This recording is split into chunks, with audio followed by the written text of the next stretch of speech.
G'day and welcome to another episode of Kiwi Car Life. And if you're looking for an efficient but very fun to drive front wheel drive hot hatchback, well, traditionally you would look no further than the Civic Type R or the Golf GTi. They're as reliable as a wood-burning stove, and in their respective categories, where the Civic Type R is the naturally aspirated raw driver's car and the Golf GTi is the everyday turbocharged hot hatch, they are class leaders. If, however, you decide that you want to deviate a little from the norm, well, then you could look at a Peugeot 308 GTi, a surprisingly good car actually, or a Renault Megane RS265. The Fiesta ST is another option that you could throw in there, but if you want something really weird, that's a little bit questionable on the reliability front, but is one of the prettiest hot hatchbacks ever made, at least in my opinion, then this, the Alfa Romeo Giulietta Verde, could be the car for you.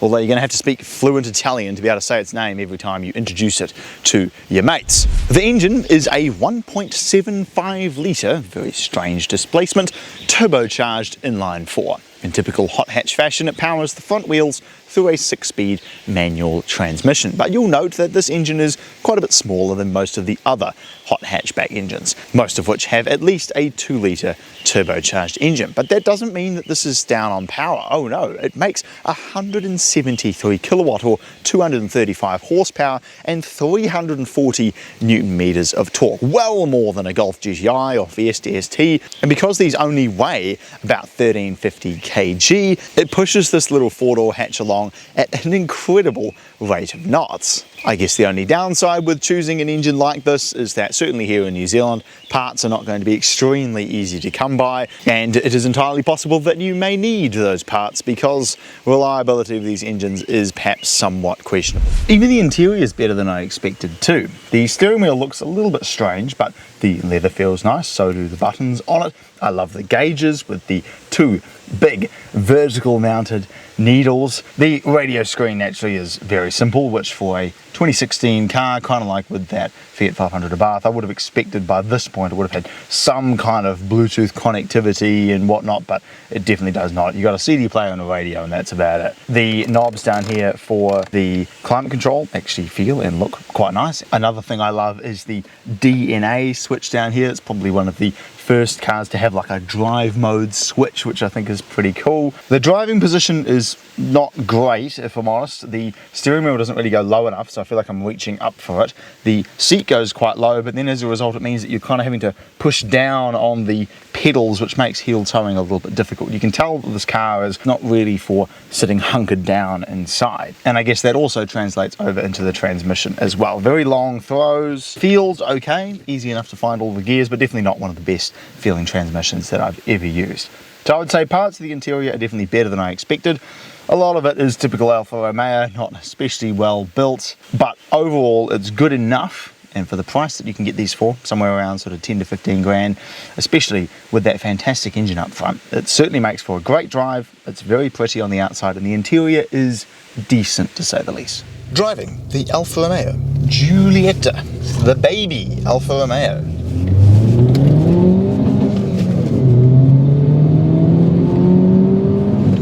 This 1.7 packs some serious punch, eh? The gears are quite long, so it takes a little while for the revs to actually, get up. It's not like a Civic Type R where you just wham bam, thank you ma'am through all of the gears. This is kind of a one gear, just foot down, accelerate, brake into the next corner. You can just kind of use like second and third pretty much the entire time, but it's a very smooth engine and it handles fantastically well. Look at that, over the big bumps and everything, it just feels planted to the road. Although to my surprise, even though the tachometer actually goes to 6,500, the car only revs to 6,000 RPM. It's hitting limiter right about there, so there's really no point in revving it out anything beyond maybe even 5,500. So it's certainly not a high revving engine. Yeah, there's limiter there, but man, it's quick, eh? It's actually a really fast car. and like you can fly along a back road like this. Oh, it handles so good, so stable. Man, this thing is fantastic, man. It's awesome. Look, gears are a bit long, but the throttle response is perfect. It's super easy to drive.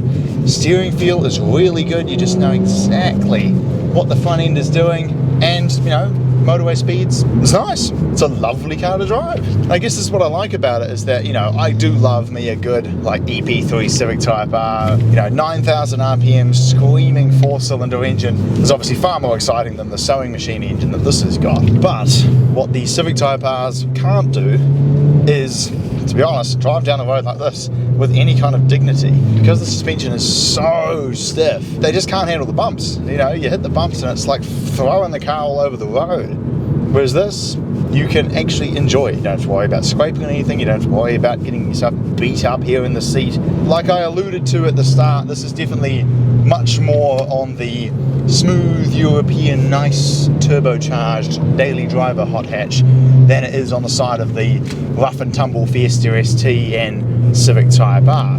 But it's definitely more characterful than a GTi, which is just a nice car, really. It doesn't really have any kind of character to it. This, you know, you know, it puts a smile on your face, you know, it's fantastic. And I guess the only things that really let it down is potential reliability, the lack of features inside, and as I mentioned, the gear ratios are perhaps just a little bit long, and it means that you're kind of doing already pretty decent speed, third gear, foot down, waiting,